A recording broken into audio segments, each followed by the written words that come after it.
Hi, my name's Megan. I work on the e-commerce team at York Wall Coverings.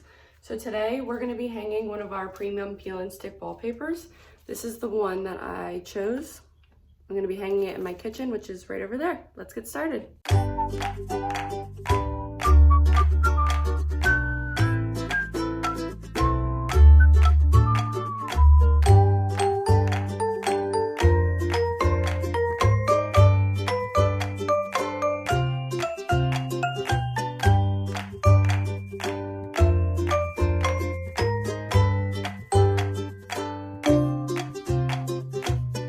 Overall, the installation of the premium peel and stick went pretty well.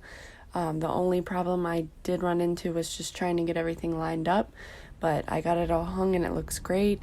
I think that this would be a great project for somebody that wants to change the look of a space in a short period of time.